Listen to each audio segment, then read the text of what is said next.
C'est l'heure de la culture avec Isabelle Layard. Bonsoir. Vous recevez ce soir Daniel Russo. Bonsoir. Merci beaucoup d'être avec nous. Bonsoir. Daniel Russo, un nombre impressionnant de films, de téléfilms, de séries. Vous faites du doublage aussi, les voix de Harvey Keitel, Danny DeVito, John Travolta et j'en passe, évidemment, du théâtre. En fait, on se demande quand vous dormez, mais ça, l'histoire ne le dit pas.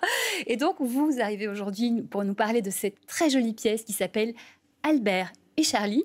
Daniel, c'est l'histoire de qui, de quoi? Albert Einstein, Charlie Chaplin, et c'est l'amitié de ces deux génies.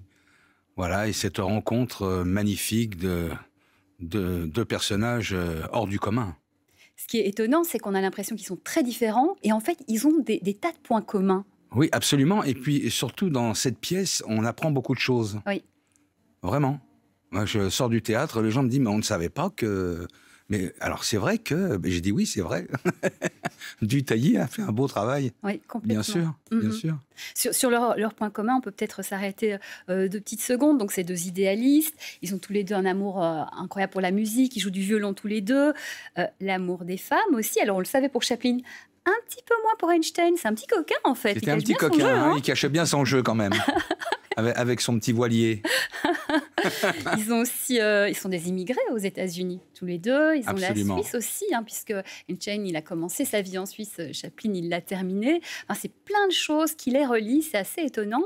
Qu'est-ce qui vous a le plus étonné, vous, dans la vie d'Einstein, puisque c'est vous qui jouez, d'ailleurs, on voit sur les photos, vous êtes méconnaissable, vous êtes Einstein. Qu'est-ce qui vous a le plus touché dans ce parcours? Quand j'ai lu la pièce, cette vie, elle est terrifiante en même temps. Parce que être connu comme ça dans le monde entier, et comme il le dit lui-même, universellement connu et être aussi seul. Ouais. Il a surtout été très seul. Alors on se dit, bon, c'est vrai que... Parce que fui par les autres ou... Non, c'était un loup solitaire. Un loup solitaire. Oui, absolument, parce que c'est vrai qu'il avait son jeune fils qui était interné, que sa fille aînée, il ne sait même pas ce qu'elle est devenue. Sa première femme est quand même devenue folle. Je veux dire, c'est une drôle de vie. Quand tu penses à ça, tu te dis, oh là là là là là là. Et en même temps, il y a tout ce positif sur son travail. Mm-hmm. Voilà. Là, j'adore la phrase quand il dit, c'est une chance immense que d'avoir son métier jusqu'au bout, quoi.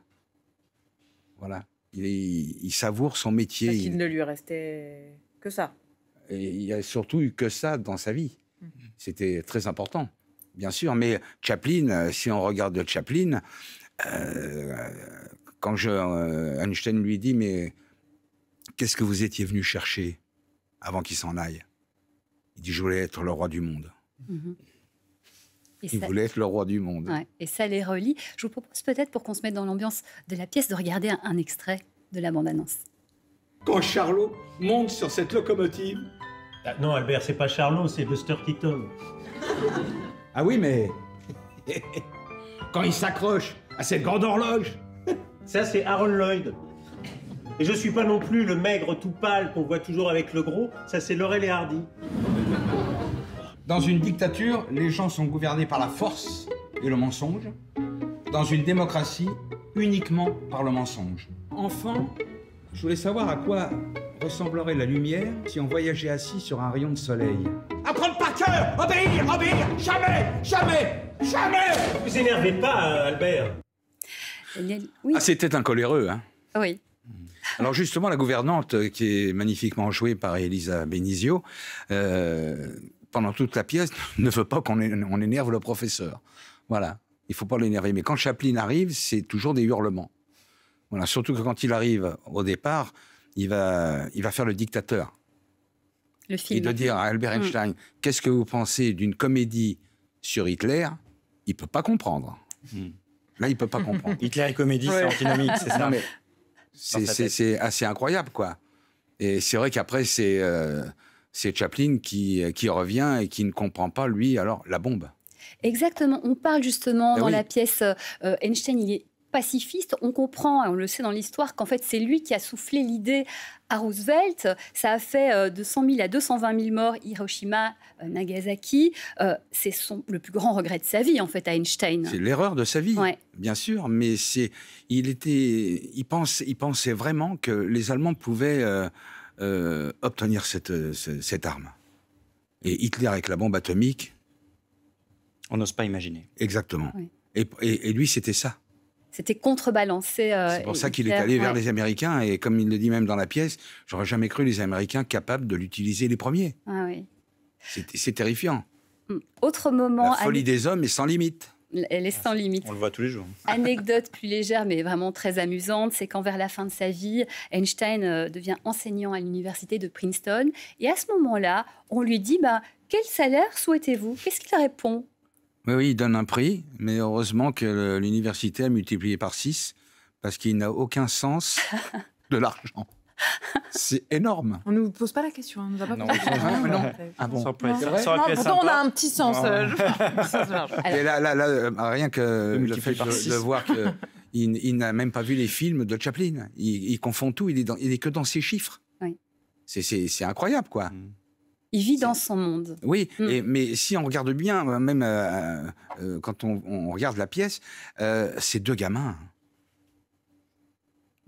Elle est là pour essayer de les calmer. Ce sont deux gamins. Deux gamins, mais quel gamin quand même. Oui, quel gamin, évidemment, mais quand même, elle le dit elle-même, c'est des enfants, bien sûr.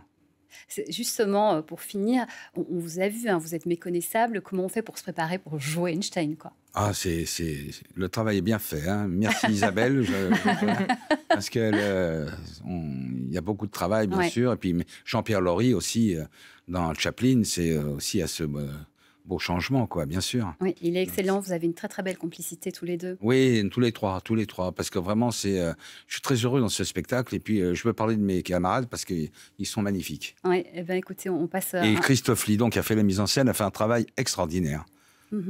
Et le décor de Catherine Blouval, on en parlait, est magnifique. Le décor est absolument magnifique. Ah, c'est un écrin pour ce spectacle. C'est dans la tête d'Einstein, hein, c'est le cosmos. Oui. C'est magnifique ce qu'elle a fait. Donc allez voir le spectacle Albert et Charlie. Ça se passe au théâtre Montparnasse à Paris. Vraiment très très joli. Puis on découvre cette histoire d'amitié, on apprend plein de choses. Oui. Merci beaucoup Daniel Rousseau, on vous souhaite beaucoup de succès. Merci à vous.